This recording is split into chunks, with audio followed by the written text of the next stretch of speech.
Donc, le sujet de notre réunion aujourd'hui, c'est comment améliorer ma communication orale avec le masque et réduire aussi ma fatigue vocale.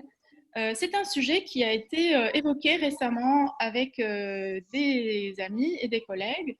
Dans ma pratique, j'ai des enseignants et des professeurs universitaires, notamment des conférenciers, qui ont des problématiques déjà en temps normal avec la voix parlée, avec la voix pour pouvoir parler fort, projeter leur voix à longueur de journée.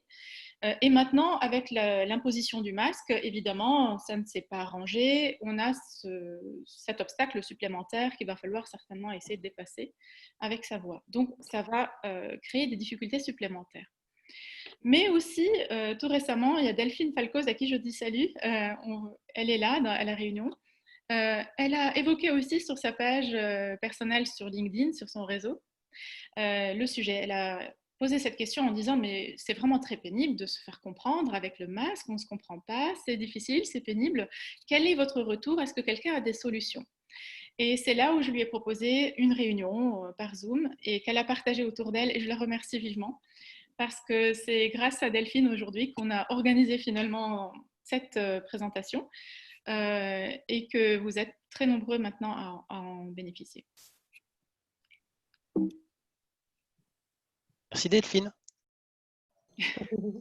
Merci Maya surtout d'avoir organisé ça parce que c'est vrai que pour les formateurs et les professeurs et tout ça où on doit utiliser notre voix pendant 2 jours avec le masque, ben, on force et on est vraiment tout oui à entendre les bons conseils que tu vas nous prodiguer. D'accord, j'espère en tout cas, mais bon, ce sera déjà une première... la question est posée. Voilà, on va dire, on pose la question et je pense qu'on a tous beaucoup de créativité pour trouver des solutions. Delphine, toi, dans ton métier, tu parles toute la journée? En fait, quand je suis en formation, oui, souvent j'ai deux jours de formation de 7 heures. Donc, bon, je ne parle pas en continu, bien évidemment, mais avec le masque, je sens vraiment que je force plus fort sur ma voix pour me faire entendre et comprendre. Et voilà, donc je me disais, il doit y avoir quand même quelques petites astuces pour moins ressentir cette fatigue vocale à la fin de la journée. D'accord. Bon, on va se voir d'ailleurs bientôt au cabinet avec Delphine. Je vais me présenter. Donc, je suis Maya Allais-Dufour, je suis vocologiste. Vocologiste, c'est pour dire que je suis spécialisée dans le domaine de la voix et de la communication orale. Je suis diplômée en orthophonie et j'ai fait un DU interuniversitaire d'études supérieures en laryngophoniatrie. C'est la science de la communication orale, de la parole et de la voix. J'exerce à Poitiers en tant que pédagogue de la voix, donc coach vocal pour faire simple. Et également, dans ce domaine, j'ai fait quelques certifications. Et mon cabinet est en centre-ville. Je propose donc des entraînements à des personnes qui vont utiliser leur voix et leur parole au quotidien, notamment pour des raisons professionnelles. En tant que vocologiste, je vais les aider à trouver leur voix idéale, donc une voix adaptée à leur personnalité, adaptée aussi à leur caractère, adaptée aussi aux exigences et aux besoins de leur métier, comme les enseignants, les professeurs, les avocats, pourquoi pas aussi les chanteurs, mais également des femmes qui se retrouvent à des postes d'encadrement, de direction, et qui n'ont pas acquis une voix qui s'entend, qui se prend au sérieux, une voix qui s'impose un peu entre guillemets. Donc on s'entraîne, on n'a pas tous eu l'occasion de faire du théâtre ou de faire du chant pour pouvoir s'entraîner sur la technique vocale. Également, je fais de l'accompagnement pour la réduction d'accent, pour améliorer la diction, l'articulation. Et je travaille aussi beaucoup avec les conférenciers qui préparent des conférences. Et c'est que ce soit des petites conférences courtes ou des conférences longues où vraiment toute la dynamique de leur comportement sera abordée, la posture, la respiration, la voix, l'articulation, mais aussi tout l'art oratoire. Comment marquer avec les silences, comment faire passer un mot qui soit plus important dans ce qu'on dit parce que c'est un mot-clé dans le discours. Voilà, donc c'est plus de l'art oratoire, un peu un côté artistique. Et globalement, c'est pour aider les personnes à trouver une aisance générale dans leur expression. Alors aujourd'hui, le sujet, c'est comment optimiser ma communication orale avec un masque. Donc on va communiquer et c'est quand même masqué. Mais pourquoi justement? Pourquoi cherche-t-on tous, là on est très nombreux réunis pour pouvoir trouver des solutions?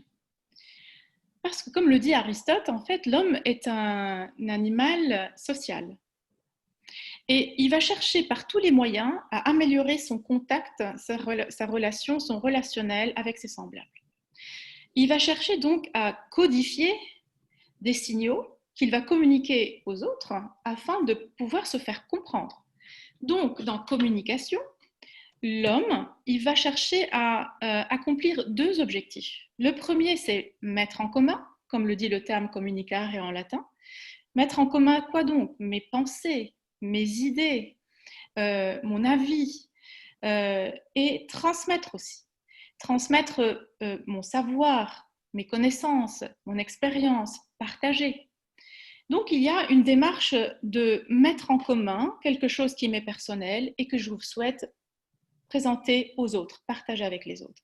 Mais il y a aussi dans le langage humain, dans la communication, une autre dimension qui est de l'ordre de l'expression de soi.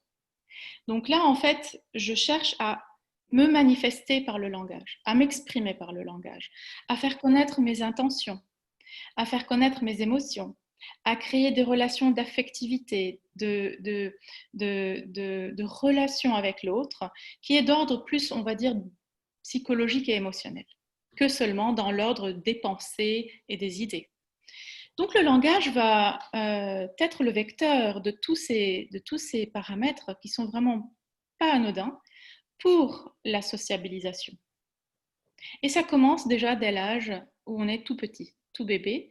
Dès le premier jour déjà, on va mettre en place la communication. La communication, elle n'est pas que verbale. On verra un peu par la suite que la communication, elle est encore plus complexe que seulement l'aspect verbal, que l'aspect par les mots seulement. Maya, pardonne-moi de te couper. Tu as encore du monde qui souhaiterait assister au webinaire et qui attend dans la salle d'attente. Alors, je dois aller dans participants, je crois. OK, admettre tout. Voilà, ils vont arriver.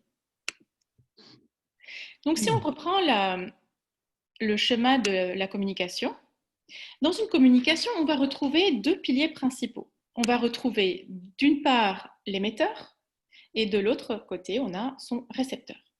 Donc l'émetteur, c'est celui qui va prononcer un message, qui va envoyer un message et le récepteur va le recevoir. Pour que l'émetteur puisse transmettre son message au récepteur, il va donc chercher à codifier son message. Et il va donc le codifier avec des signes, avec des signaux.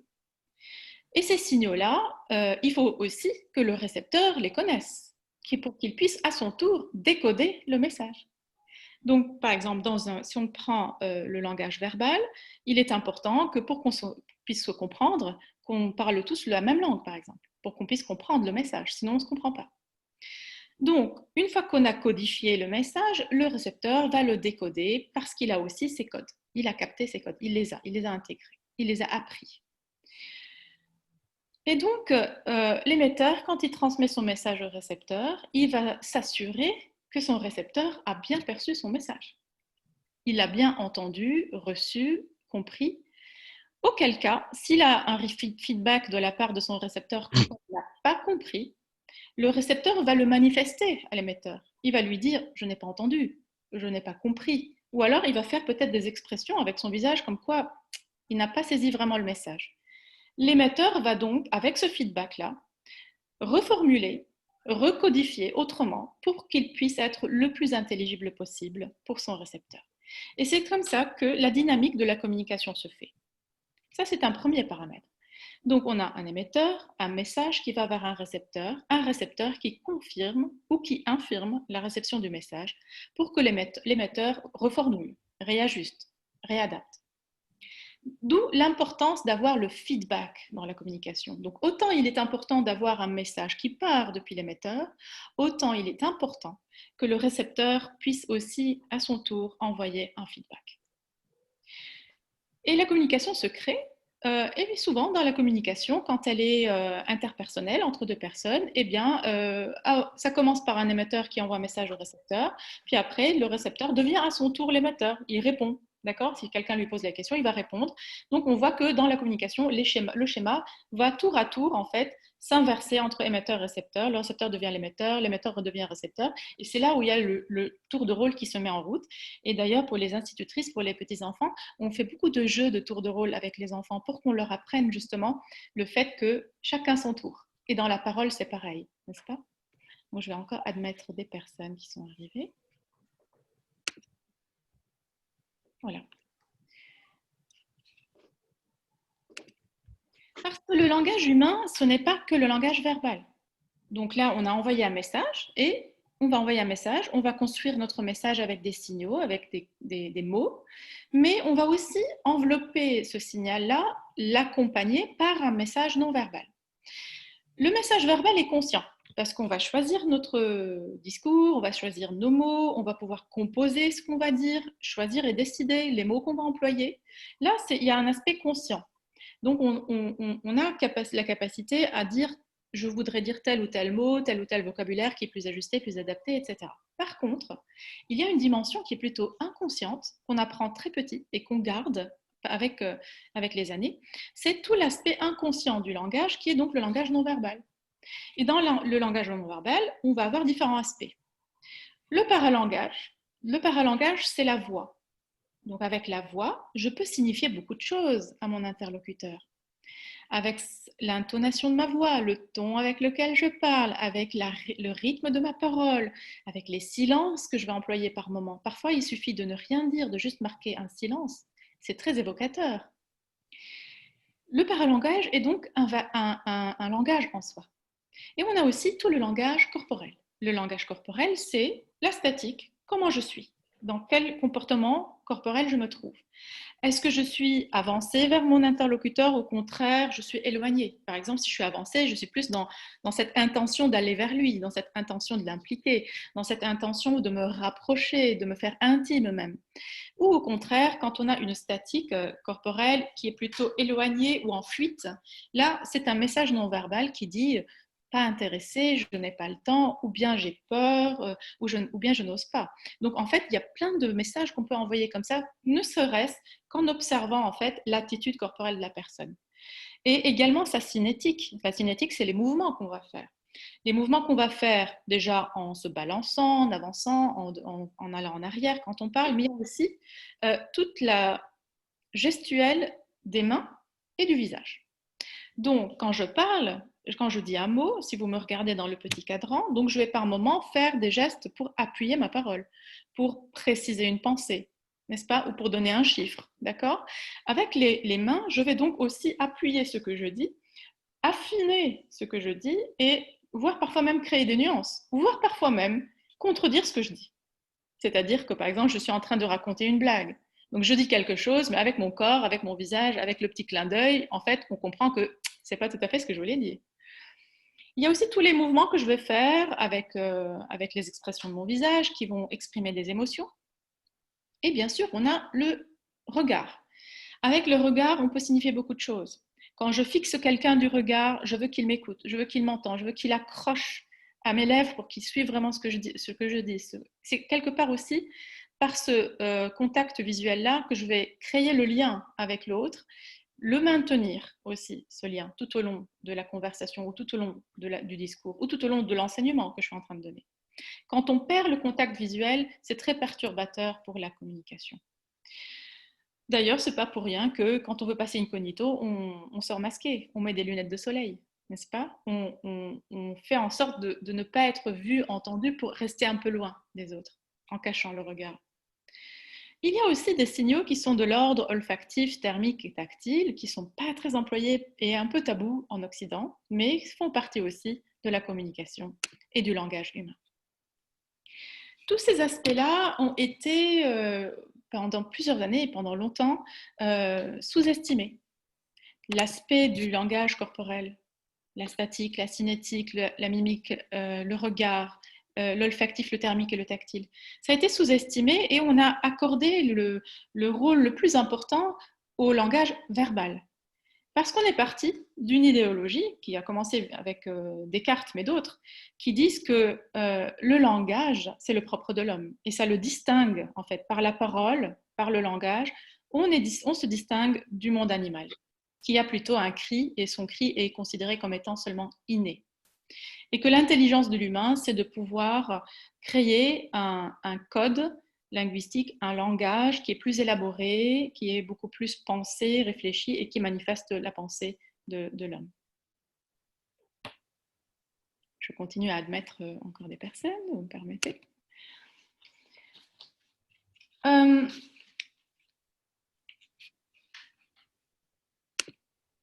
Moi, j'aime bien cette image pour illustrer le langage humain. Pour moi, le langage humain, le langage verbal, c'est comme ce petit message qui est écrit sur le bout de papier. Mais pour pouvoir l'envoyer loin, le porter vers mon interlocuteur pour qu'il arrive et qu'il soit mieux préservé, on a besoin de l'envelopper par le message non verbal, par la voix, par la tonalité de la voix, par les gestes, par le regard. Donc toute cette dynamique du langage non verbal. Alors, quelles sont les conséquences du masque sur cette communication et sur ce langage humain? On va regarder de plus près. Quand on a mis en place en fait ce masque, on va créer des défauts de transmission de signaux, puisqu'on a dit qu'on envoyait des signaux. On envoie à notre interlocuteur des signaux et le fait de mettre le masque, ça vient vraiment cacher la bouche et là, on va créer des désordres dans le message envoyé. Les premiers défauts qu'on va provoquer, ce sont des défauts acoustiques. Notamment, on va perdre l'audibilité de la voix. Donc, comme on a mis un filtre, c'est un bout de tissu ou si je mets un filtre, donc là, je vais mettre mon masque, vous allez voir que ma parole sera moins intelligible. Et encore, j'ai mis un masque chirurgical. Le fait donc de mettre un masque, ça va venir empêcher la transmission sonore, la transmission de l'onde sonore, et va quelque part aussi étouffer le message. Et on a l'impression que la voix a été atténuée, masquée, et l'intensité de la voix est plus faible. On va aussi perdre l'intelligibilité de la voix et on va perdre l'intelligibilité de la parole. Par le fait qu'on a la bouche masquée et que l'onde sonore est entravée dans sa transmission et que l'intensité de la voix est amoindrie, abaissée par le masque, on va moins bien distinguer certaines sonorités, notamment des sonorités qui sont importantes et indispensables pour pouvoir distinguer des sons et de pouvoir par là comprendre les mots qui sont prononcés. Donc l'intelligibilité est atteinte. Sans oublier le fait que beaucoup, je ne sais pas si vous l'avez remarqué autour de vous, en tout cas moi je l'ai remarqué autour de moi, mais sur moi également personnellement, quand je mets mon masque, on a l'impression d'être entravé. On a l'impression d'avoir le mouvement de la mâchoire et de la bouche qui est entravé, et donc beaucoup vont par réflexe ne plus articuler amplement. Ils vont avoir tendance à articuler avec une bouche plus petite. Et ça va générer une articulation et des mots qui sont prononcés intérieurement dans la bouche, qu'on dit une prononciation assez postérieure. Et ça ne favorise pas le déploiement en fait, de l'onde sonore, mais aussi le fait d'articuler amplement et d'articuler correctement les sons.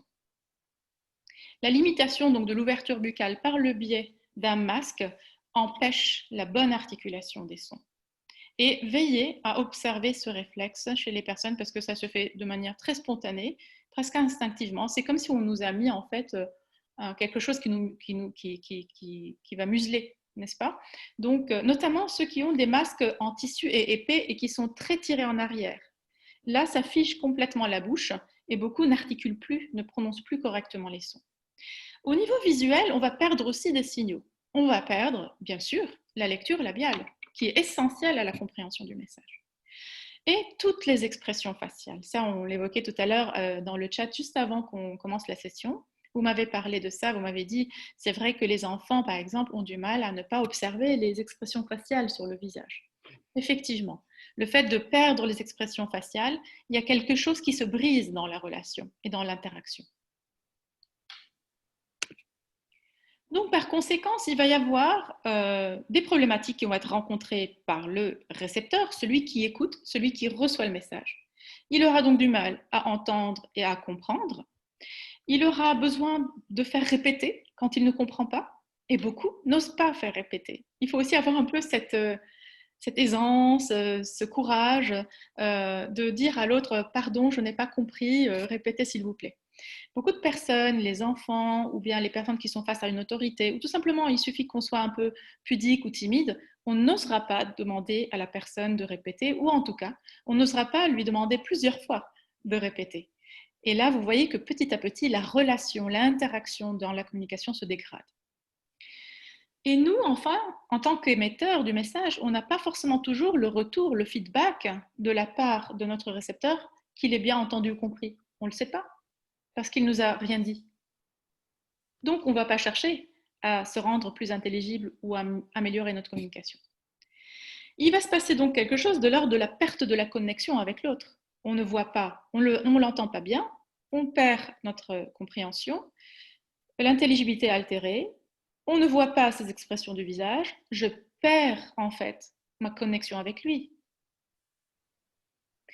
Et quand je perds ma connexion avec l'autre, je ne suis plus aussi attentif que je n'aurais pu l'être si j'arrivais à avoir une communication plus claire, plus nette, plus précise et plus facile.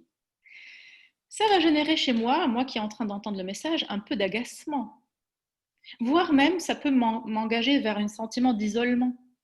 Ça peut même être épuisant et fatigant et pénalisant pour certains. Celui qui émet le message, il va aussi rencontrer ces difficultés à lui qui sont bien sûr le fait que quand il voit que quand il parle, on le fait répéter, on ne le comprend pas, il n'a pas toujours le retour, le feedback de la part de son interlocuteur parce qu'il ne voit rien sur son visage.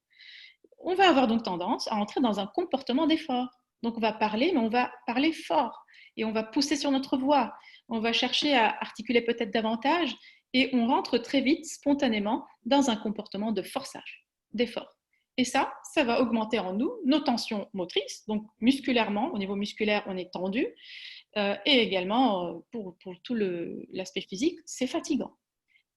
Donc, dans cette interaction-là qui est altérée, émetteurs comme récepteurs se retrouvent gênés dans leur interaction, dans leur communication, et il y a une fatigue physique et une fatigue cognitive. Parce qu'au-delà de la communication, il y a tous ces efforts pour se faire comprendre et des efforts pour comprendre l'autre. Et ça va créer ce qu'on appelle une désorganisation de l'interaction interpersonnelle.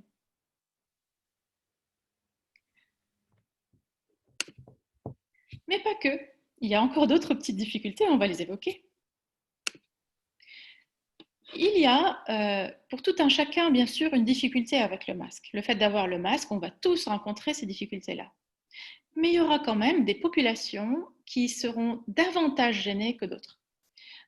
J'ai regardé sur les réseaux sociaux, il y a eu des articles publiés sur le masque, sur l'obligation d'utiliser le masque. Et puis, il y a des personnes qui se sont plaintes en disant « Oui, mais nous, enseignants, on a du mal à parler, on a du mal avec notre voix. » Puis, je voyais arriver des réponses, des répliques qui disaient « Oui, mais nous tous, on a ce problème-là. Tout le monde a ce problème avec le masque. Il n'y a pas que les enseignants qui ont ce problème-là. Moi aussi, toute la journée, dans mon magasin, je porte le masque, etc. » Et là, j'ai tout de suite compris une chose, c'est qu'on n'arrive peut-être pas à comprendre que le comportement vocal de tout un chacun n'est pas exactement le même comportement vocal et ce n'est pas aussi la même charge vocale que les métiers des professionnels de la voix. Dans les professionnels de la voix, la charge vocale est plus importante et le comportement vocal est également différent que dans la parole naturelle normale en temps normal. Dans les professionnels de la voix, on retrouve plusieurs professions, bien sûr les enseignants, les professeurs des écoles, les professeurs universitaires, les avocats au barreau, les commerçants et les commerciaux quand ils sont dans des situations de démonstration ou dans des situations où ils sont en train de parler à un public ou de réunion et en parlant loin, les ouvriers de chantier qui sont en train de s'appeler et de parler les uns à les autres de loin. Il y a aussi tous ceux qui travaillent dans les centrales d'appels téléphoniques et qui se retrouvent dans des milieux, souvent ils sont dans des open space, ils sont les uns à côté des autres, il y a beaucoup de bruit autour d'eux. Donc ils se retrouvent en train de parler plus fort et toute la journée. Mais il y a aussi les journalistes reporters qui sont sur le terrain pour faire un documentaire ou pour rapporter un reportage. Ils sont dans une situation où il y a du bruit autour d'eux et ils sont en train de parler au micro, mais quand même, ils sont obligés de forcer. Les managers, les conférenciers, les formateurs et toutes ces professions qui utilisent leur voix comme outil de travail, comme outil de communication. Le masque vient altérer leur outil de travail. Pourquoi? On va regarder cette vidéo pour comprendre comment fonctionne la voix. J'ai choisi une vidéo simple. Il y a bien sûr des vidéos qui peuvent être un peu plus poussées anatomiquement. Rien ne nous empêchera de se revoir pour approfondir certains points plus tard. Est-ce que vous entendez? Comment parlons-nous? La phonation est la production de sons par les organes de la voix. Elle est possible, notamment grâce au souffle, produit par les poumons, à la vibration, du larynx et des cordes vocales, à la résonance, des organes résonateurs, et à l'articulation, organes pointeurs et zones pointées. Quand on parle, que l'on chante ou que l'on émet n'importe quel son, il nous faut d'abord de l'air. Celui-ci est stocké dans les poumons qui se remplissent en même temps que le diaphragme s'abaisse. Puis, l'air est chassé des poumons, il remonte dans la trachée jusqu'au vibrateur laryngé. Le larynx est situé dans le cou et il est constitué de muscles, de tendons et de cartilage. Dans le larynx se trouvent les cordes vocales ou plis vocaux, plus ou moins grandes selon les personnes. Lorsque l'air remonte des poumons, les cordes vocales se rapprochent pour former un obstacle au passage de l'air. L'air fait alors pression sur elles qui finissent par s'entrouvrir pour en laisser passer une petite partie, un puff d'air. Les cordes vocales vont ainsi s'entrouvrir et se refermer des centaines de fois par seconde, se mettre à vibrer et communiquer ces vibrations à l'air. L'air arrive ensuite dans le pharynx, c'est-à-dire la gorge et la bouche, où il est amplifié par les résonateurs, principalement cavité buccale et cavité nasale, et modulé par les mouvements de la mâchoire, de la langue, des lèvres et du voile du palais. Ainsi, la voix humaine est le plus complexe et le plus extraordinaire de tous les instruments. En quelque sorte, un instrument à vent, à cordes et à percussion en même temps.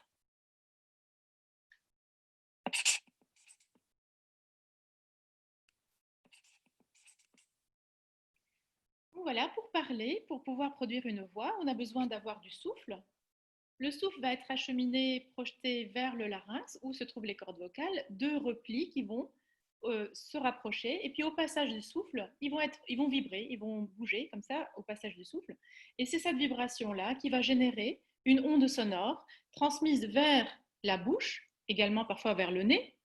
Et avec la langue, le voile du palais, les dents, on va utiliser cette onde sonore et la transformer en son.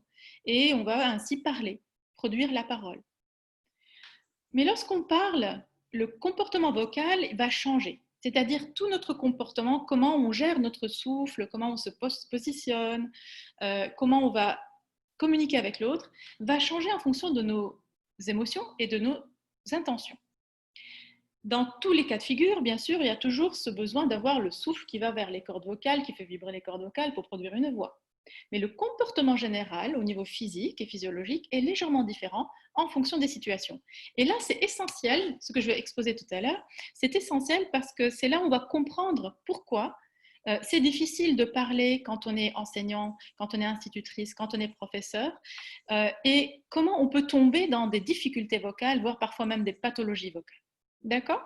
Donc, on va voir cette question de la trimodalité du comportement phonatoire ou du comportement vocal. Donc, on a en fait trois façons avec lesquelles on va parler. On va les découvrir.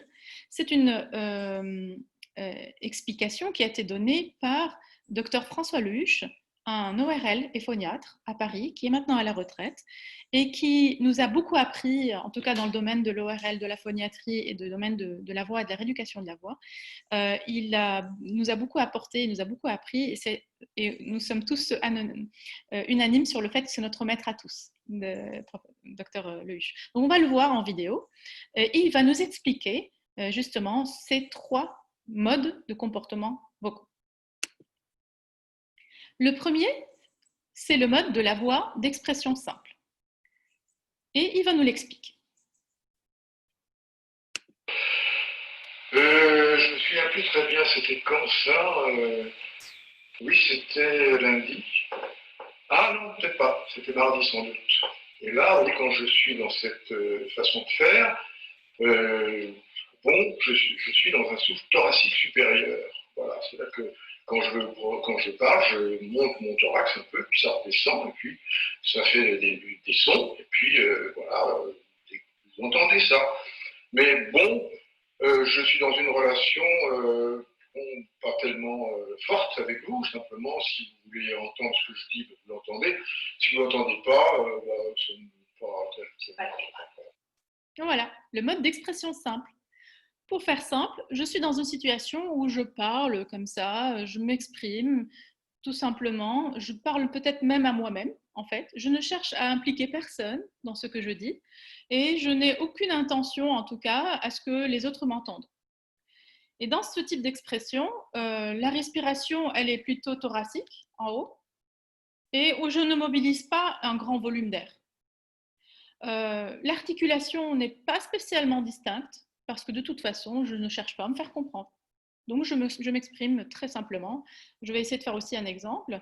Qu'est-ce que j'ai fait hier là, je ne sais pas, je crois que j'ai oublié complètement. J'ai complètement zappé la chose. Vous voyez?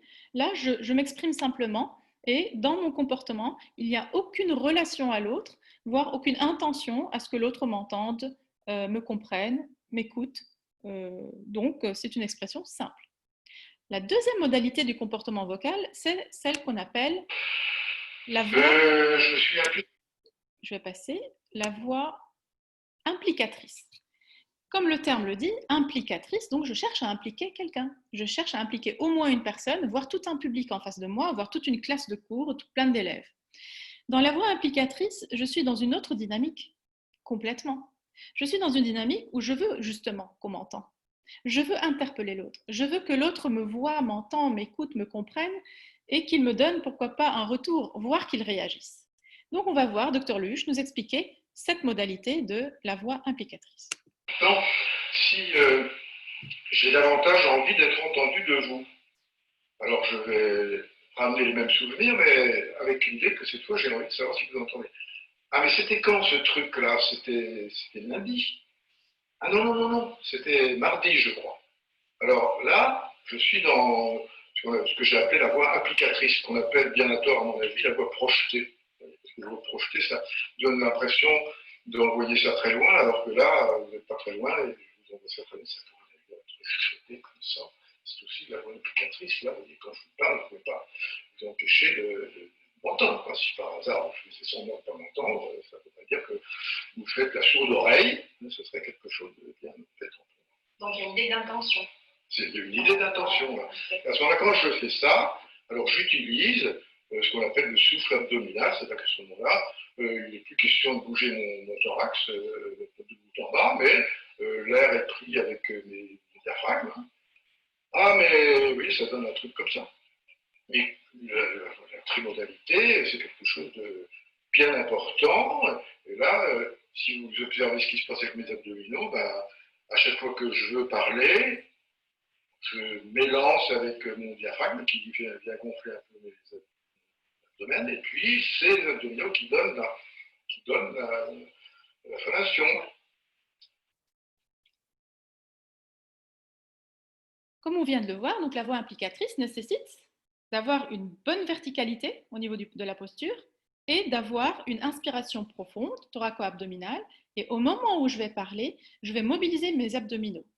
Ça ne se passe pas au-dessus, au niveau du haut du corps, ça se passe plutôt en bas, au niveau des abdominaux. Et avec mes abdominaux, j'envoie mon souffle. Je projette peut-être mon souffle. Et là, ma voix sera implicatrice. Elle pourra aller loin pour atteindre les oreilles de mon interlocuteur. Au niveau de l'articulation, là, en effet, on va plutôt articuler correctement. On va chercher à ce que l'autre m'entende et me comprenne. Donc, on va bien prononcer les sons, évidemment. Il y a aussi une chose qui se passe en voix implicatrice, c'est le regard. Quand je veux impliquer l'autre, il est important aussi que je le regarde, que je puisse le cibler du regard pour que je puisse doser aussi l'intensité de mon souffle et l'intensité de ma voix également. Si je ne regarde pas mon interlocuteur, je ne sais pas à qui je parle et je ne pourrai pas aussi par conséquence doser mon énergie. La troisième modalité, et là c'est important de comprendre aussi la troisième modalité, c'est cette voix qu'on appelle la voix d'insistance. Là, on va tomber dans la voie qui va nous mener vers les pathologies vocales. On va écouter Dr Luche nous l'expliquer et je ferai un petit résumé aussi. Maintenant, si vous faites un problème, hein, si vous ne comprenez rien, si, enfin écoutez, je vous explique ça comme il faut, et vous ne comprenez pas, je ne comprends pas ce qui se passe. Hein, oui, alors là, j'utilise ce qu'on appelle, c'est ce que j'ai appelé la voie d'insistance, c'est-à-dire que quand je vois qu'il y a un problème, automatiquement, mon visage vient vers vous comme ça, et mon dos se bosse un peu, là, s'arrondit, et j'utilise ce que j'ai appelé la respiration vertébrale. Et à ce moment-là, vous comprenez que, bon, il faut un peu changer. Voilà.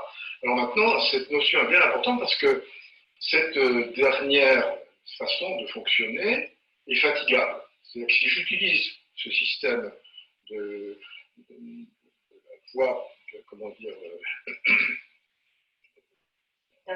d'insistance, merci de me donner le mot, la voie d'assistance, je ne peux pas faire ça plus de quelques dizaines de minutes ou quelques demi-heures, c'est déjà trop, vous voyez. Sans ça, je vais fatiguer mes cordes vocales. Voilà, donc on voit bien qu'avec la voie d'insistance, on est dans une situation complexe, difficile pour la communication. Ce sont des situations où l'autre ne m'entend pas, ne m'écoute pas, où il y a des difficultés de transmission sonore, ou peut-être aussi de réponse de la part de mon interlocuteur. Je suis en tout cas dans un état de tension psychique ou de tension motrice. Je suis moi-même tendue, je suis moi-même stressée, angoissée, j'ai peur. Il y a plein de situations qui font que le contexte m'amène à être dans une situation de difficulté. Ça peut être aussi tout simplement une expression émotionnelle. Je suis envahie d'une émotion forte, ça peut être la joie ou la colère. Par exemple, je suis en train de dire à ma famille de passer à table, donc je vais leur dire la première fois en expression simple, ils sont pas loin de moi à table, ils n'ont pas attendu. Je leur dis en voix implicatrice à table, ils m'entendent toujours pas. Là, je m'énerve. Donc, je vais être envahie par la colère ou par le fait de vouloir insister. Je veux passer en voie d'insistance. À table! Et là, quand je passe en voie d'insistance, donc je ne suis pas neutre émotionnellement. J'ai quelque chose à dire, quelque chose à faire passer comme message. Et quand on a cette volonté de passer un message, cette volonté de convaincre, cette volonté de dépasser une peur, cette volonté je suis peut-être stressée, mais je dois quand même faire cet exposé, volonté de partager mon expérience, mes connaissances, faire passer un cours, me rendre intelligible. Donc il y a tellement de bonnes intentions parfois derrière la voie d'insistance. C'est que je me retrouve dans une situation où je veux peut-être que mes élèves comprennent et je vais donc emprunter le chemin de la voie d'insistance. Et je me retrouve donc à parler plus fort, à aller un peu vers l'avant comme ça, et on voit se manifester ici au niveau cervical, parfois même des tensions ici musculaires autour du larynx quand je parle en avant. Là, j'exagère, hein, si vous voyez dans l'image. On les voit, ces tensions. Elles sont apparentes. Elles peuvent aussi être accompagnées par des tensions au niveau du visage. Le visage, il est fermé, il est comme ça. J'essaye de m'exprimer, de dire quelque chose. Le fait aussi de perdre ma verticalité, je ne suis plus posée tranquille sur mes deux jambes ou bien assise en train de m'exprimer. Je suis plutôt en avant et je perds ma verticalité courbée vers l'avant comme ça, en flexion vers l'avant. Tout cela va désorganiser le geste vocal et me mettre dans un système de voie d'insistance où les tensions psychiques et motrices vont générer beaucoup trop d'énergie, si vous voulez, dans le larynx. Les cordes vocales vont être tendues et la voix, elle va s'altérer à force par ce comportement-là. Et d'ailleurs, c'est une voix, comme le dit Dr Luche, qu'on ne peut pas tenir longtemps. Normalement, c'est fait pour exprimer une émotion forte, qui est épisodique, qui est, à un moment donné, elle survient. Mais ce n'est pas par ce mode-là qu'on va communiquer pendant des heures et des heures et des heures, toute la journée, ou donner tous ses cours, toute sa vie, avec cette voix-là. Là, effectivement, on est sur un chemin qui peut nous mener vers des dysphonies, des pertes de la voix, des irritations sur les cordes vocales, voire des pathologies des cordes vocales. Maintenant, donc, on passe dans un mécanisme de forçage et d'effort. Et le fait d'être dans cette voie d'insistance, surtout si on a en plus le masque, qui vient rendre plus compliquée la situation. Donc, parler longtemps en étant masqué en voie d'insistance va nous mener vers, au minimum, une fatigue vocale, On la ressent surtout le soir ou à la fin de la semaine. Des tensions musculaires aussi diffuses. On peut aussi ressentir qu'on a étendu, qu'on a des crispations musculaires au niveau du cou. On peut aussi ressentir ça au niveau de la mâchoire pour certains. On va perdre notre voix. On va peut-être avoir la voix qui va être altérée, rauque. On parle de dysphonie, voire même connaître des épisodes d'aphonie, de perdre la voix complètement. Et là, on n'a pas le choix, on a besoin d'attendre qu'on a un repos vocal pour récupérer sa voix. Et cette voie d'insistance va nous mener vers des lésions sur les cordes vocales. Une des plus communes, c'est ce fameux nodule. Vous voyez, les cordes vocales doivent rester rectilignes et plutôt de couleur rose nacré clair. Là, on voit un larynx très irrité, avec beaucoup de vascularisation, tout rouge, et puis on voit un nodule, des enflures, d'accord, qui se forment sur les cordes vocales. Et ça, on a besoin de rectifier la technique vocale, de rectifier la façon de procéder, le comportement vocal, pour pouvoir éliminer cette lésion-là. Mais parfois, cette lésion-là devient présente depuis tellement longtemps qu'on est dans des cas qui peuvent devenir aussi plus graves et devenir plus complexes, être obligé de les opérer, de passer par une intervention chirurgicale chez les ORL et suivre par la suite une rééducation orthophonique. Et quand la voix, c'est notre outil de travail, on comprend tout de suite que des lésions sur les cordes vocales aura un impact sur notre vie professionnelle, évidemment. Donc là, on a vu les difficultés de celui qui émet avec le masque. On va voir aussi les difficultés chez la population à risque de ceux qui reçoivent le message, comme quand il y a le masque qui est placé, notamment les tout petits, les enfants.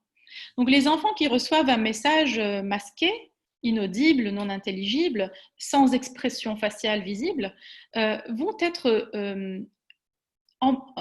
au minimum gênés, voire ils peuvent avoir des perturbations et des troubles dans leur développement et dans leurs apprentissages. Les tout petits, les enfants sourds, les malentendants, les sujets âgés qui ont des pertes auditives, qui ont besoin de lire sur les lèvres pour mieux comprendre, et puis toutes les personnes qui peuvent présenter des troubles psychoaffectifs ou par exemple aussi des troubles de spectre autistique. Je ne suis pas exhaustive dans cette présentation, mais je suis sûre qu'il y a beaucoup de populations qui vont rencontrer des difficultés et être vraiment entravées, gênées par la présence d'un masque au cours de la communication au quotidien. Pour les enfants, j'ai voulu mettre l'accent sur l'importance des expressions faciales. Les tout petits, dès le premier jour, ils vont regarder les yeux de leur maman et de leur papa et ils vont se mettre en connexion directement avec l'autre par le contact visuel et par les yeux. Et ils vont aussi commencer à observer le visage. Souvent, le visage est rapproché du bébé et il va pouvoir petit à petit déceler les yeux, le nez, la bouche. Et ça devient même un élément très important pour lui parce qu'à partir de là, il va pouvoir petit à petit comprendre les expressions émotionnelles du visage.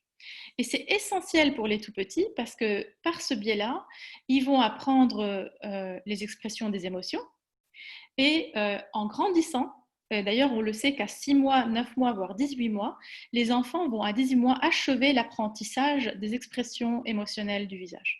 Donc avec le visage, on exprime la colère, on exprime la joie, on exprime la peur, le dégoût, plein d'expressions émotionnelles qui se font au niveau du visage. Et l'enfant va apprendre déjà tout petit, même avant d'avoir 1 an et demi, toutes ces expressions-là. Et c'est par le biais de ces expressions-là qu'il va commencer à entrer en contact avec les autres autour de lui, même s'il ne parle pas déjà. Lorsque les enfants se retrouvent avec des visages masqués, ils vont être très perturbés dans leur développement psycho-émotionnel, mais aussi dans l'acquisition des expressions des émotions. Et les expressions des émotions, on a besoin de les acquérir tôt pour pouvoir se sociabiliser, déjà être en sécurité affective, et puis après se sociabiliser et apprendre l'empathie. Quand on est tout petit, on peut très bien, un enfant, on sait qu'il y a une étude qui a été faite que les enfants de 18 mois, ils étaient déjà capables d'observer sur le visage de l'autre si quelqu'un était triste. Et ils manifestaient une réaction par rapport à ça.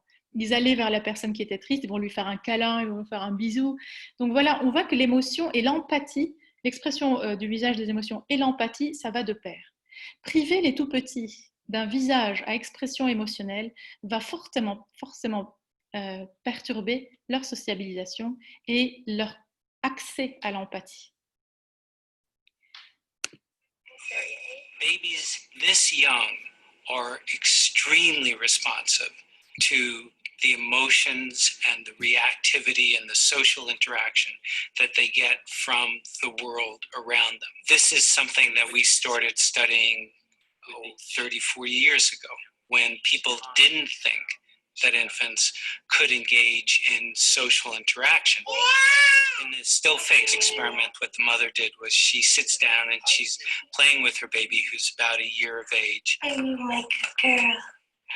Oh. And she gives a greeting to the baby gives a greeting back to her. Yeah.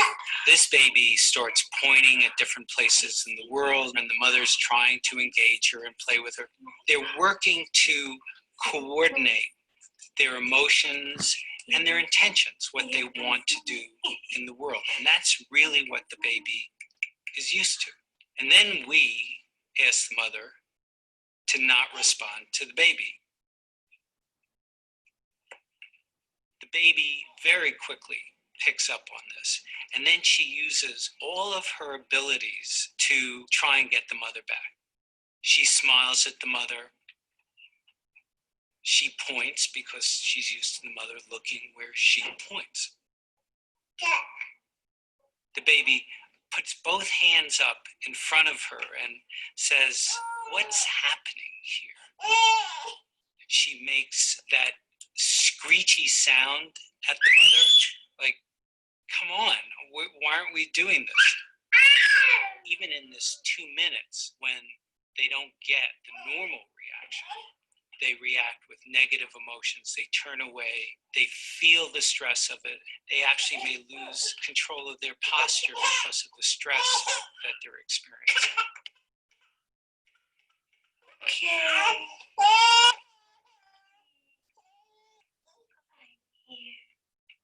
And what are you doing? Oh, yes. Oh, what a big girl. It's a little like the good. Très cruel comme expérience. Je ne sais pas, moi j'ai du mal à la visualiser. Ils ont mené cette expérience-là à l'université d'Harvard pour vraiment observer l'importance des expressions faciales émotionnelles pour les tout-petits. Et on voit tout de suite la perturbation que ça peut générer, que ça peut créer pour les tout-petits de ne pas pouvoir observer des expressions émotionnelles sur le visage. Donc avoir un masque avec des tout-petits en bas âge, et également des tout-petits qui sont encore en classe maternelle ou préparatoire, ça va fortement les perturber au niveau de leur développement également psycho-émotionnel. La relation sera perturbée pour eux et beaucoup commencent à exprimer des difficultés relationnelles avec les tout-petits par rapport à ça. Certains vont avoir du mal à poursuivre leurs acquisitions du langage oral et également de leurs apprentissages de manière globale parce que la relation a été perturbée par ce masque qui s'est venu s'interposer entre l'adulte et l'enfant. Donc les expressions faciales sont hyper importantes parce qu'elles vont nous donner une interprétation des émotions, mais même entre adultes, on a besoin de voir la réaction de l'autre, son comportement, voir est-ce qu'il comprend, est-ce qu'il est content, est-ce qu'il n'est pas content. Ça nous permet de pouvoir s'ajuster, s'adapter dans notre dialogue, dans notre relation avec lui. Donc les expressions faciales des émotions sont importantes pour les relations sociales, pour créer aussi une atmosphère de confiance et pouvoir développer, se construire dans une relation de confiance. Et bien évidemment, pour les enfants, c'est essentiel pour tous les apprentissages, l'apprentissage du langage, l'apprentissage de l'articulation. Donc là, en fait, ce n'est pas que les expressions faciales qu'on va regarder, mais aussi comment on fait pour articuler tel ou tel son. Donc quand les petits sont privés de ça, ils vont être embêtés, ennuyés pour pouvoir savoir prononcer des sons. Et puis, prononcer des mots et construire leur langage. Et les enfants qui vont être doublement impactés, ce sont ceux qui ont des difficultés, des retards et des troubles d'apprentissage du langage oral. Et un peu plus tard aussi, les difficultés avec le langage écrit. Comment mener une dictée, par exemple, alors qu'on a le masque et que déjà qu'en temps normal, avec une salle de cours où il y a du bruit ambiant, par exemple, on a déjà parfois des difficultés à distinguer les sons. Mener une dictée tout en étant masqué dans ce contexte, c'est hyper compliqué et c'est très pénalisant pour les élèves et les enfants. L'importance aussi de pouvoir voir le visage, c'est bien sûr la lecture labiale qui représente à peu près 30% de la compréhension du message. ce n'est pas que pour les personnes qui ont une surdité ou qui ont une perte auditive, ou les personnes âgées qui ont une perte auditive, mais c'est pour nous tous. Il y a plein de situations et de contextes où on se repose plutôt sur la lecture labiale que sur le message verbal lui-même. Il suffit qu'on soit derrière une vitre, on se parle par exemple depuis une fenêtre ou derrière une vitre. Il suffit qu'on soit dans un milieu ambiant, dans la rue, en réunion, dans une salle de spectacle et qu'il y a du bruit tout autour. Quand on est dans des soirées, il y a des fêtes, même si maintenant c'est un peu limité quand même. Il y a plein de contextes en fait où on se repose sur la lecture labiale pour se comprendre. Ce n'est pas que sur ce qu'on entend qu'on arrive à comprendre ce que les autres nous disent. Donc c'est essentiel. Et pour les tout petits, savoir lire sur les lèvres, bien sûr, c'est super important pour eux pour pouvoir acquérir les sons de la langue. Quand on est enseignant ou quand on est conférencier ou formateur, en tout cas dans tous ces métiers où on est un petit peu à distance des autres, on a besoin de projeter notre voix, bien sûr, mais les gens qui nous écoutent, ils lisent aussi sur nos lèvres parce qu'ils sont éloignés. Donc, quand on a une distance entre l'interlocuteur et son récepteur, la lecture labiale joue tout son rôle aussi pour pouvoir dynamiser la relation et permettre la compréhension. Alors, quelle solution après avoir un peu exposé toute cette problématique? J'ai proposé des premières idées. Je suis sûre que vous avez peut-être déjà trouvé des solutions et que vous avez d'autres idées. La première solution, c'est bien sûr d'adapter l'espace de travail. On a besoin d'avoir un espace de travail le plus calme possible avec la réduction du bruit ambiant. Tout ce qui va venir en plus gêner l'audibilité du message et la compréhension du message, on va le supprimer. Si on est dans des pièces à écho, des grandes pièces sont plutôt peut-être pas très bien adaptées. Plutôt des pièces à dimension moyenne avec une bonne acoustique. Parfois, on met des moquettes et des éléments qui permettent de réduire le bruit, c'est pas plus mal. On a besoin aussi d'avoir avec les élèves une certaine proximité. Quand on est à distance, il serait bon de projeter sa voix en voix implicatrice, voire utiliser un micro. Mais ne pas hésiter aussi à se rapprocher des élèves. Là, on a le masque, et quand on est proche des élèves, bien prononcer pour qu'ils puissent bien nous comprendre. Pour ceux qui ont des professions où ils utilisent l'igiaphone, l'igiaphone est également un obstacle à la compréhension, à la transmission sonore, à la transmission de l'onde sonore, et également un obstacle aussi à ce qu'on soit entendu et compris. Il vaut mieux avoir aussi un micro si on a un igiaphone. Améliorer le contact visuel. On va se reposer sur d'autres éléments du langage corporel. Le contact visuel sera essentiel. Beaucoup de personnes ont l'habitude de regarder en l'air, de regarder le plafond, de regarder le tapis, de regarder au loin, mais ne regardent pas leurs interlocuteurs. Peut-être que là, on sera amené à faire un peu plus d'efforts pour les impliquer, puisqu'ils ne peuvent pas nous voir, ils ne peuvent pas voir notre visage. Eh bien, pour les impliquer, pour qu'ils puissent un peu mieux nous comprendre, on va améliorer notre contact visuel. Les capter par le regard. Et avec nos yeux aussi, exprimer davantage, plisser les yeux, utiliser les rides. Donc là, on va bannir le botox pour certaines. Ne pas hésiter aussi à lever les sourcils, froncer les sourcils et prendre peut-être un temps devant un miroir, mettre le masque et s'amuser à faire toutes les expressions faciales émotionnelles et observer à quel point on est expressif. Il est possible qu'on soit plus ou moins expressif et si on ne l'est pas, qu'on puisse l'améliorer. Également, pour les hommes, c'est très important, les visages des hommes sont moins expressifs, en tout cas au niveau facial, que les femmes. Là, il y a aussi un petit effort à apporter. Ne pas hésiter à utiliser aussi le clignement des yeux, d'accord, pour les sourires avec les autres. Bien évidemment, on va optimiser l'usage du langage gestuel. Ne pas hésiter, ne pas avoir peur de la gesticulation du coup. On va un petit peu théâtraliser. Donc, on va utiliser la gestuelle pour pouvoir présenter une idée, mimer, voire même dessiner un objet avec ses mains. Quasiment donner une forme, dire je veux prendre la table ou je veux mettre sur la chaise. Pourquoi pas aussi faire des mimes, surtout avec les tout petits, ça va être très utile, pour que le message soit le plus compréhensible possible.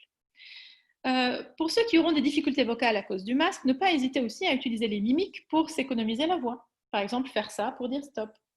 D'accord ? Pour la voix, on a besoin de mettre en place la technique de la voix implicatrice, celle qu'on a vue tout à l'heure. Donc, ajuster sa posture, avoir une bonne verticalité, cibler ses interlocuteurs du regard, et là on crée la bonne connexion justement visuelle. À inspiration basse, je me prépare, j'inspire profondément de manière à ce que le ventre se soulève légèrement et le haut se soulève aussi, mais surtout en bas. Et puis je prends un élan abdominal pour parler, c'est-à-dire qu'avec mes abdominaux, je projette mon souffle. Je vais avoir une petite contraction abdominale pour projeter le souffle et envoyer ma voix. Et la voix que je vais produire sera une voix qui va loin, qui sera audible et atteindra mes interlocuteurs. C'est également une technique qui nous permet de préserver notre voix tout au long de la journée, plus longtemps, sans tomber dans des pathologies vocales. La voix sera donc résonante et n'hésitez pas, en tout cas surtout pour les femmes qui, pour parler fort, auront tendance à parler aigu, n'allez pas dans l'aigu. On peut parler fort tout en allant chercher une voix qui est plutôt grave ou en tout cas dans les médiums, sans aller trop dans l'aigu, parce que quand on est dans l'aigu, les cordes vocales sont encore plus tendues au niveau musculaire. Donc ça peut nous embêter, nous créer des problématiques vocales. Utilisez énormément l'intonation, faites en sorte que votre voix ne soit pas monotone, parce que là, votre interlocuteur ne vous voit plus, il ne voit plus vos expressions faciales. Vous allez peut-être l'aider en apportant un peu plus de richesse d'informations par la voix, par le parlangage, en mettant une voix plus intonative, plus chantante, plus modulée, avec aussi monter le son, être un peu plus intense sur les mots importants, puis baisser le son, faire des coupures comme ça de rythme avec sa voix pour qu'on puisse capter l'attention de ceux qui nous écoutent. Sinon, ils vont décrocher. Ils ne vous voient pas, ils ne voient pas vos expressions faciales. S'il n'y a pas de contact visuel et ils n'entendent pas et ils ne comprennent rien, ils vont complètement décrocher. Et vous allez faire beaucoup plus d'efforts. Évidemment, avec le masque, pour moi, je pense que ça fait partie des mesures indispensables, c'est d'investir pour avoir un amplificateur vocal. Notamment pour ceux qui sont formateurs, ceux qui donnent des cours, ceux qui sont enseignants. L'amplification vocale vous sera super importante, super intéressante pour pouvoir vous rendre plus intelligible et plus audible. Et également réduire les efforts pour parler. Les micro-casques existants, il y a maintenant des micro-casques qui sont sans fil, donc ça vous permet d'avoir le micro. Vous avez l'émetteur que vous portez sur vous et puis après l'amplificateur, vous pouvez le poser sur le bureau ou quelque part dans la pièce et ça transmet le son. En plus, vous pouvez régler le volume et c'est parfait. Dans votre voix implicatrice, de toute façon, veillez toujours à ne pas faire de forçage, à ne pas vous mettre dans la voix d'insistance. Gardez un geste équilibré, régulé, porté par le souffle abdominal pour ne pas tomber vraiment dans quelque chose de très coûteux en énergie et fatigant. Le débit de votre parole, vous allez ralentir. On va parler, voilà, déjà quand on est un bon pédagogue, généralement on sait ralentir un peu notre parole. Voilà, on ne va pas hésiter à bien articuler les sons, une articulation assez antérieure où on prononce bien. Donc, je vais faire exprès de prononcer très bien les sons. T, S, ch. On va articuler et appuyer les consonnes pour que ce soit davantage compréhensible. Et on va appuyer les mots importants. Quand je dis, par exemple, dans une phrase bonjour, je voudrais dire, par exemple, adapter le débit de la parole. Je voudrais, par exemple, que dans cette phrase-là, le mot débit soit le mot important. Vous allez l'appuyer au niveau des consonnes et vous allez augmenter l'intensité de votre voix sur ce mot-là. Donc, ça va donner adapter le débit de la parole. Vous voyez, là, j'ai emphasé un mot. J'ai appuyé un mot. N'hésitez pas à utiliser ça quand vous avez des mots importants. La vitesse avec laquelle on parle, ni trop lent, sinon on va dormir, ni trop rapide, là, ça va être très pénible pour la compréhension, évidemment. On ne pourra plus vous suivre. Prenez le temps de marquer des pauses et des silences et ajustez ainsi votre rythme pour qu'il ne soit pas trop haché, pas trop rapide, pas trop hésitant et que vous soyez très captivant quand même avec votre parole. Quelques conseils aussi d'hygiène et de santé vocale. Prenez des temps pour vous échauffer au niveau corporel et faire des étirements et aussi marquer des pauses pour vous reposer.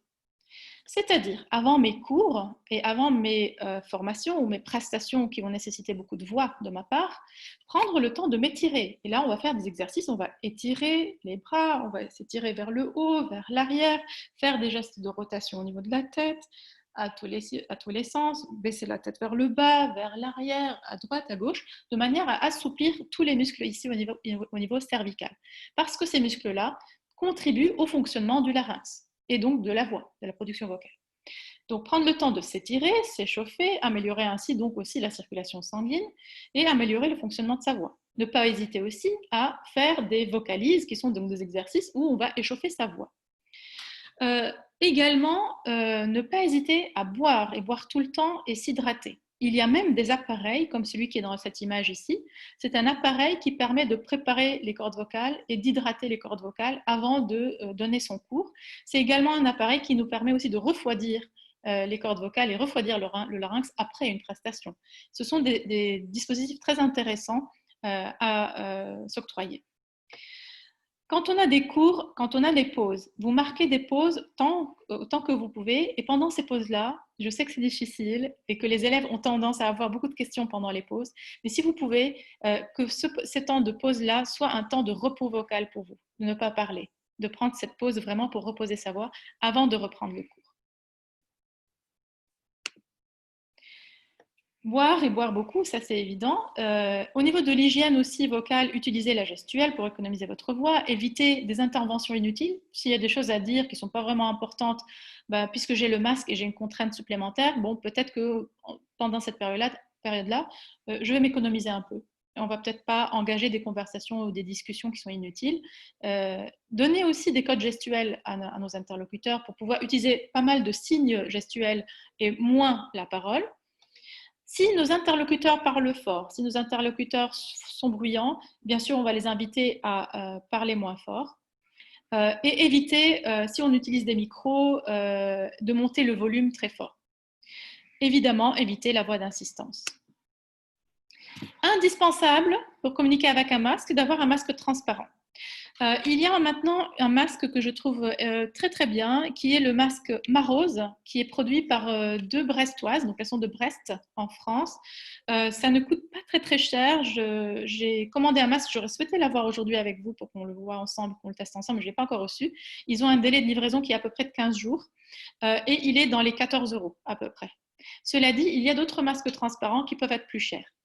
Le masque va nous aider à rétablir, bien sûr, les expressions faciales, la communication non verbale, le sourire qui est essentiel pour créer une connexion émotionnelle et pour aussi créer une sécurité affective avec les tout-petits, par exemple, mais aussi avec les sujets âgés, avec les patients aussi, mais aussi avec nos collègues, d'avoir une relation plus agréable, plus fluide.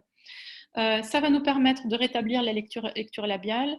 Et en rétablissant la lecture labiale, le masque devient inclusif parce qu'on va pouvoir inclure toutes les personnes qui ont des difficultés et qui ont besoin de la lecture labiale, comme les personnes malentendantes et sourdes. Et ça va aussi réduire par là même la tendance au forçage vocal, puisque je vois que mes interlocuteurs me comprennent, je vais moins forcer sur ma voix pour me rendre audible et intelligible. Voilà, donc voici mes idées, mes conseils. Et si vous avez besoin d'aide, si vous avez besoin de conseils, n'hésitez pas à me contacter. Je peux faire des sessions de conseils à distance aussi, par Zoom. Ou celles qui sont et ceux qui sont à Poitiers, vous serez les bienvenus pour venir me rencontrer. Je suis à rue Carnot à Poitiers. Donc je vous remercie et place à la discussion si quelqu'un a des idées ou s'il y a d'autres questions.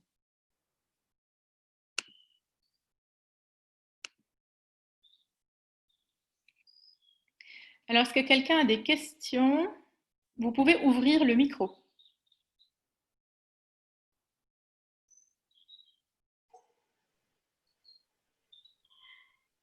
Il y a des questions dans le chat, en fait. Alors, je regarde. C'était très clair, je dois malheureusement vous laisser. Ça, c'était Stéphanie. Ah oui, le masque transparent est-il homologué? Les visières sont interdites en entreprise. Les masques homologués, le Marose, il vient d'être homologué, effectivement. Et il y a un autre masque qui est homologué à Toulouse. et qui est également disponible. Si vous voulez, je peux vous envoyer tout ça après la session, je vous envoie les liens. Et il y a aussi un troisième masque qui est homologué et qui sera bientôt distribué par l'Éducation nationale, en tout cas en France, à tous les enseignants pour les tout petits, pour les enfants tout petits et toutes les enseignants qui ont dans leur classe des enfants qui ont des besoins spécifiques.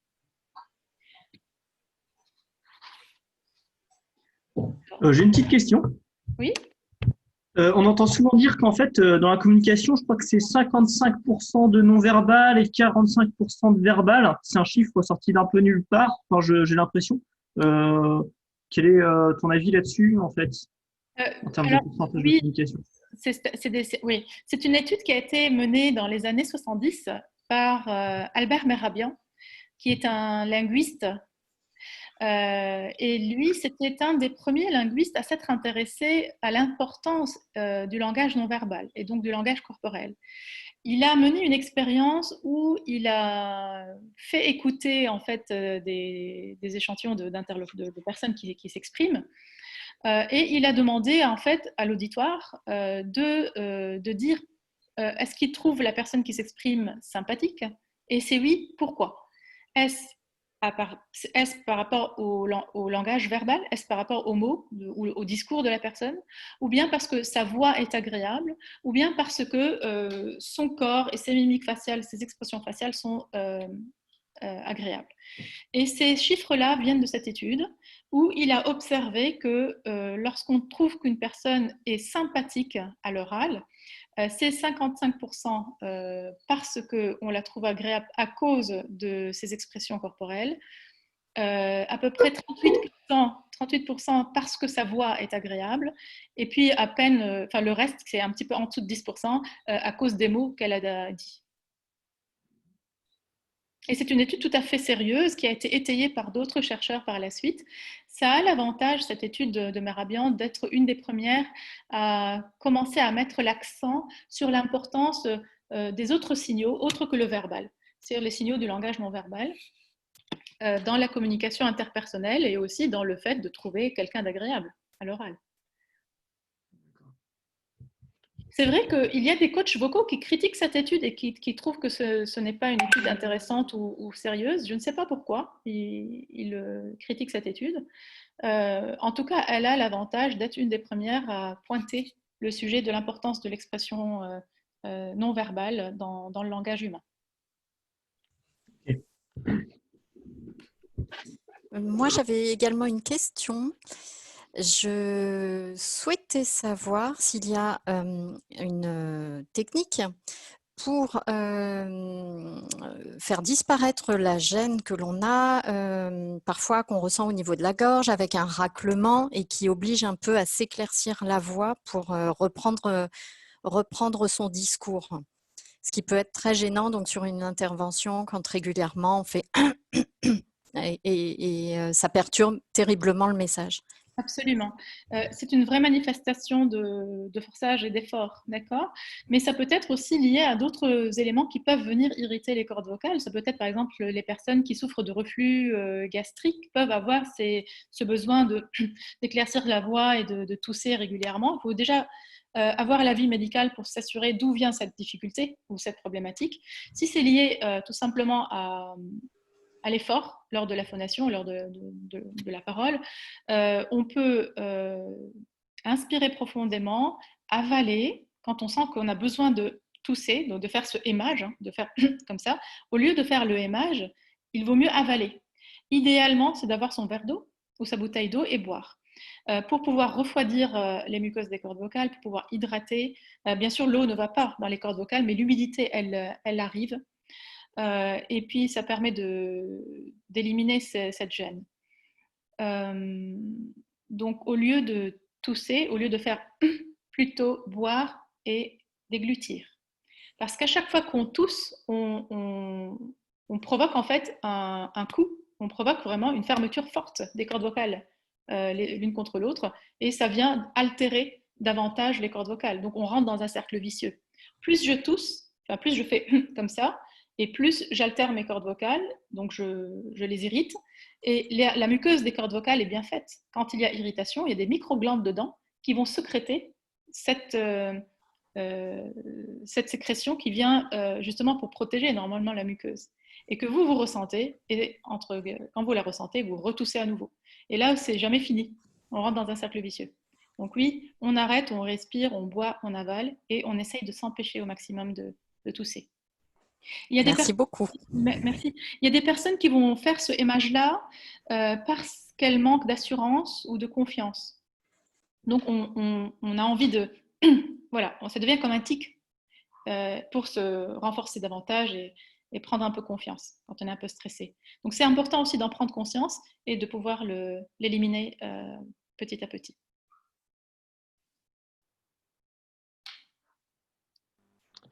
Alors, j'aurais une question. Oui. Voilà, je suis chef de chœur de gospel quand j'ai le temps de le faire, parce qu'actuellement, je ne peux pas le faire. Oui. Mais sinon, il m'arrive parfois de faire des exercices aux choristes qui ont besoin de chanter avec des micros, à savoir que je leur fais prononcer les voyelles avec la bouche plus fermée. Donc, en fait, ils la prononcent plus avec l'arrière. Est-ce que ça peut être un moyen d'être plus audible avec le masque, justement? Donc, en fait, on ouvre moins la bouche et en fait, on essaye de prononcer plus facilement, de façon auditive, en tout cas les voyelles, pour que ce soit bien. Alors, effectivement, si on allonge ces voyelles et qu'on les amplifie, on va aider bien sûr à la phonation. Emmanuel, voilà, je vous vois. Oui. On va aider bien sûr la voix à ce qu'elle soit un peu plus audible et plus mieux entendue. Ce qui est surtout important, c'est de bien mobiliser sa mâchoire, bien articuler et articuler amplement. Ça, c'est essentiel. Oui. Pour la compréhension des mots, ce qui va être le plus important, c'est de bien appuyer ses consonnes. C'est ça, d'ailleurs, tout à fait. Mais du coup, avec une bouche plus fermée, c'est ça l'exercice que je fais faire, c'est de ne pas insister. L'exercice bouche fermée, c'est très bien pour la voix. Pour la voix. Par contre, pour la compréhension avec un masque, c'est peut-être pas la meilleure idée. C'est pour ça, je voulais savoir si avec le masque, ça pouvait aussi s'opérer. Parce que je sais que pour ceux qui jouent dans les micros en face, on a besoin d'avoir une bouche pas trop ouverte pour que le son soit vraiment en face. Pour amplifier le son, n'est-ce pas? C'est ça. Ça permet d'avoir une voix plus ronde, plus amplifiée, qui gagne en résonance. Et le fait d'avoir la bouche fermée, bon là vous êtes prof de chant, donc on est un peu sur quelque chose de technique. Le fait d'avoir la bouche arrondie, ça permet de garder une partie en fait de la pression qui sort. Oui. Il revient vers le larynx et ça va venir équilibrer les pressions entre le souffle en dessous du larynx, en dessous des cordes vocales, et la pression qui revient vers les cordes vocales. Et le fait de pouvoir parler avec un équilibre des pressions, c'est ça qu'on recherche aussi avec ces exercices. Donc ça rend le geste vocal plus facile et moins fatigant, moins fatigable. On est dans la technique de la voix implicatrice. Et ce qui est essentiel, c'est que là, on donne des conseils, mais rien ne va aider que de s'exercer, en fait, finalement. D'expérimenter tout ça. Oui, alors, ce sera bien sûr facile de mettre un masque transparent, de boire, d'aménager le lieu de travail, d'aménager l'espace, d'amplifier la gestuelle, le contact visuel, etc. Mais pour le comportement vocal, étant un geste, on a besoin de l'expérimenter. Oui, c'est sûr. Vous êtes d'accord avec moi, je crois, en tant que prof de chant, on se comprend et on s'entraîne, ça c'est sûr. Tout à fait. Merci. Là, il faut aller voir les coachs vocaux. Et pour ceux qui ont des pathologies, allez voir les orthophonistes et les logopèdes. Merci. Merci à vous. Je regarde s'il y a des questions aussi dans le chat, mais n'hésitez pas à prendre la parole. Moi, je voulais juste te remercier, Maïa, parce que voilà, c'était dans la première partie très instructif. On a appris beaucoup de choses. Et dans la deuxième partie, plus axé sur le problème de la communication avec le masque. Pardon. Donc, plein de points. Je me suis noté plein de points. Mais comme tu le dis, je suis contente de commencer mes séances avec toi demain parce que c'est en pratiquant que... Et en se rappelant parce qu'en fait, on les a en tête, mais après, c'est d'y penser. Quand tu es lancé dans ta formation, que tu ne dois rien oublier, ou ta journée d'enseignant, ou peu importe, mais que tu ne dois rien oublier déjà du contenu, veiller à ce que tout le monde suive, adapter ton message, etc. Déjà, rien que sur le fond. Alors qu'en plus, il faut être vigilant sur la forme. Je pense qu'en effet, un petit peu d'entraînement en avance, ça peut aider. Oui, on a besoin d'acquérir la technique et puis l'automatiser pour qu'on n'y pense plus. Et ça passe par un apprentissage et par des entraînements, bien sûr. Et c'est vrai qu'on est encore dans une société où on n'apprend pas la technique de la voix implicatrice. la technique de la voix de l'enseignant. On a besoin de l'apprendre. Ce n'est pas pour rien que cette population-là est celle qui souffre le plus des pathologies vocales.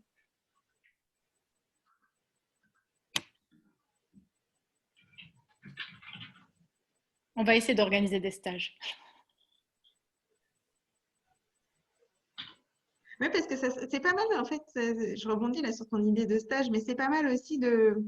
Parce que, en fait, moi, naturellement, quand j'ai le masque, je force plus la voix. Alors, j'ai noté qu'il faudra que je fasse attention à la voix aiguë, la voix grave et médium. Ça, je n'étais pas du tout attentive.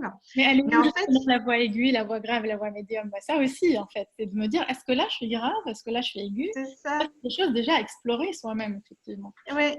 Et de tester en groupe, ça peut être intéressant aussi parce que finalement, on force, mais parce qu'on a l'impression de mal se faire comprendre.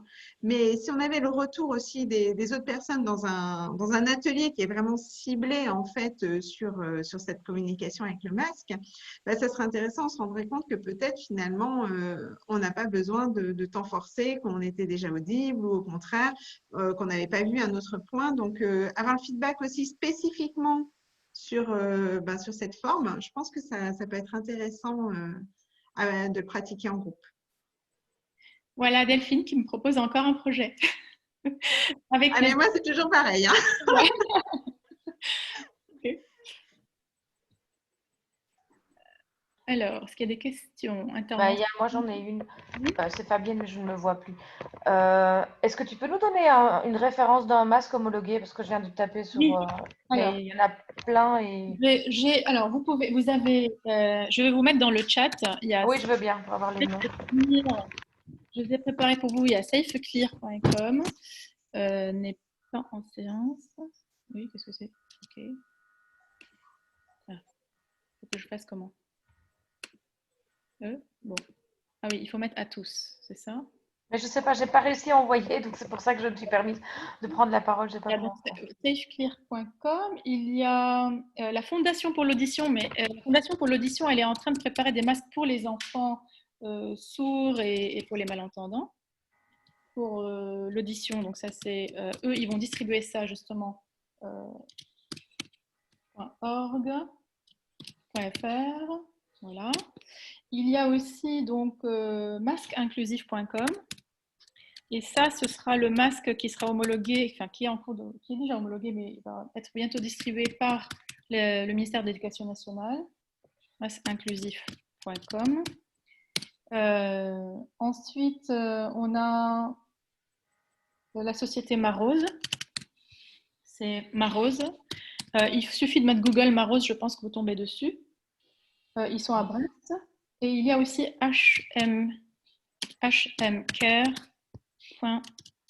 ça c'est en Suisse. Et Marose est en France. Et ils ne vont pas tarder à produire des masques en quantité. Ils sont submergés de demandes en ce moment.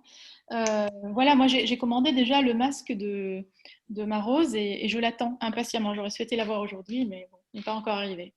Il y a à peu près 15 jours de délai au moins maintenant. Mais je crois que ça va faire que monter en demande pour eux, je crois. En tout cas, je trouve que c'est indispensable d'avoir le masque transparent. Oui, ce serait une bonne solution. Et pour ne plus mettre la visière. Ça, je suis protégée, mais les élèves voient quand même. Merci beaucoup, c'était très intéressant. Et par les adresses mail, on recevra la vidéo? Alors oui, alors moi ce que je vais faire, c'est que je vais enregistrer tout ça et je vous envoie un lien qui vous donne accès à la vidéo. D'accord. D'accord. Je partagerai à l'école. Ok. Merci. Et je vous mets aussi mon lien.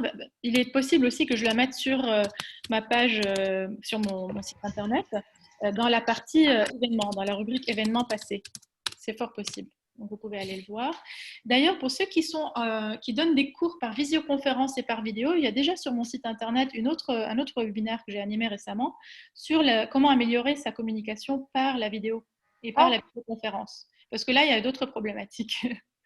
Vous pouvez aussi jeter un coup d'œil. D'accord, merci beaucoup.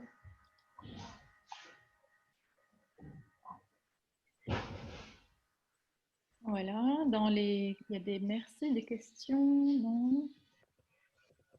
Merci beaucoup, bonne soirée. Merci à tout le monde.